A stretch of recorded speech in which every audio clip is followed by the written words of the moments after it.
नमिता आज बहुत दिनों के बाद हॉस्टल से अपने घर जा रही थी। बस स्टॉप पर उतरने के बाद नमिता चलते हुए अपने घर जा रही थी। नमिता फोन पर बात कर रही थी कि तभी अचानक एक औरत उससे टकराई और उस टक्कर में उस नमिता का पर्स गिर गया। नमिता अपने पर्स से गिरा हुआ सामान उठाकर अपने पर्स में डालने लगी।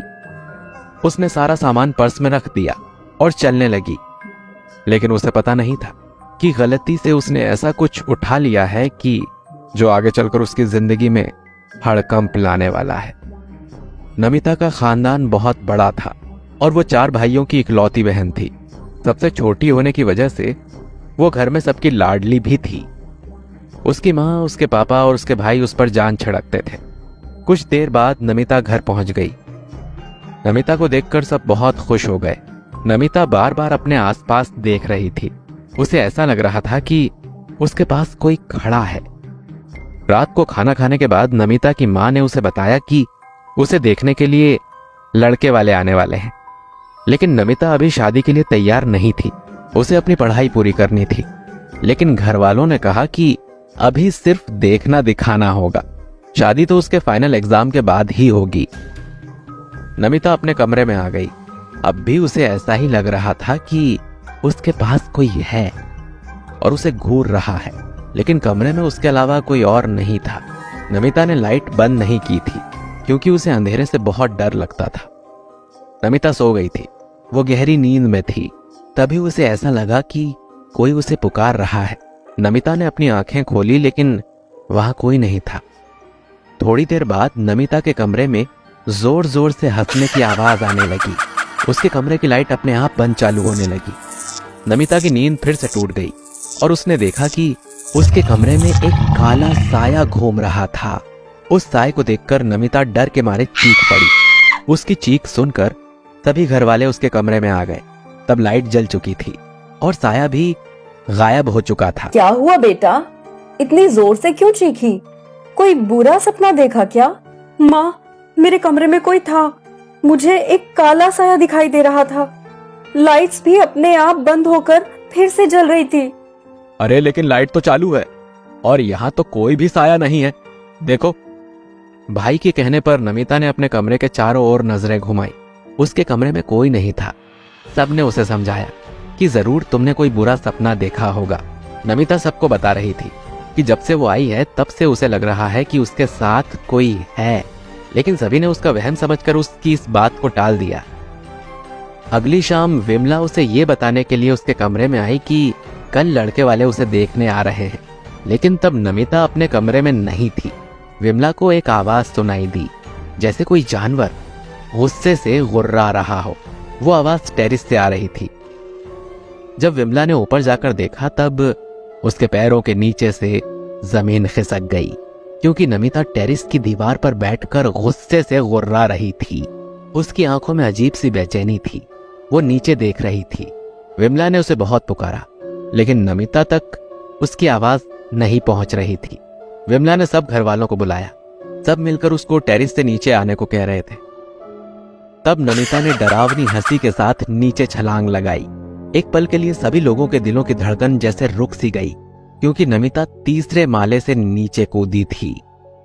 सब लोग भागकर नीचे आ गए, लेकिन नमिता को देखते ही उनके होश उड़ गए, क्योंकि इतने ऊपर से नीचे गिरकर भी नमिता को एक भी खरोच नहीं आई थी। नमिता की माँ को यह ठीक नहीं लग रहा था। नमिता की सहेली रेखा उसे तैयार करने के लिए आई, लेकिन नमिता उससे हमेशा की तरह बात नहीं कर रही थी। रेखा को भी ये बात अजीब लगी। नमिता यही बोल रही थी कि उसे शादी नहीं करनी है। वो तैयार होने के लिए भी राजी नहीं थी। जैसे तैसे विमला और रेखा के समझाने पर नमिता तैयार हो गई। लड़के वाले आ चुके थे। नमिता ने दुपट्टे से अपना चेहरा ढका हुआ था। लड़के वालों ने उसे दुपट्टा हटाने को कहा।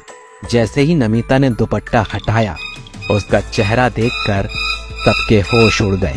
नमिता के चेहरे के हाव भाव बदल चुके थे। उसकी आंखें लाल हो चुकी थीं और वो खूंखार नजरों से सबको देख रही थी। वो लड़के की तरफ देखकर गुर्रा रही थी। ये सब देखकर लड़के वालों ने नमिता के घर वालों को बहुत खरी खोटी सुनाई। अपनी डायन बेटी का नाम हमारे साथ जोड़ना चाह रहे थे। ये सब कहकर वो घर से निकल ही रहे थे कि तभी नमिता के हाथ लंबे हो गए और उसने उस लड़के की गर्दन पकड़कर उसे हवा में उठा लिया। नमिता के घर वाले समझ गए थे कि नमिता पर किसी बुरी आत्मा का साया पड़ गया है। लड़के वालों ने बड़ी हिम्मत से नमिता के हाथों से लड़के को छुड़ाया और वो नमिता को भला बुरा कहते हुए बाहर जाने लगे। तब नमिता के पापा ने कहा कि मैं आपके हाथ जोड़ता हूँ, प्लीज आप ऐसे मत जाइए। मेरी बेटी की इस हालत के बारे में हमें भी अभी पता चला है। अगर ये बात बाहर फैल गई तो समाज में मेरी बेटी की बहुत थू थू होगी। उससे कोई शादी नहीं करेगा। आपने तो मेरी बेटी की फोटो देखकर ही उसे पसंद कर लिया था। आज तो हम सिर्फ एक रिवाज कर रहे थे। मैं अभी कुछ करता हूँ, भगवान के लिए आप रुक जाइए। तब उस नमिता ने डरावनी आवाज में कहा, इनके सामने हाथ जोड़ने की कोई जरूरत नहीं है। ये लोग बहुत बुरे हैं। इन लोगों ने मुझे मारकर मेरी आत्मा को एक नींबू मिर्ची में कैद कर लिया। मैं इनकी बहू हूँ।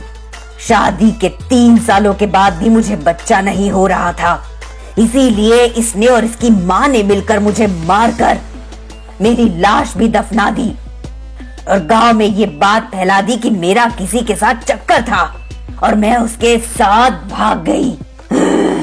मैं बदला लेने के लिए वापस ना आऊं, इसलिए इन्होंने एक तांत्रिक की मदद से मेरी आत्मा को नींबू मिर्ची में कैद करके उसमें कीले लगा दी और घर के दूर चौराहे पर फेंक दिया।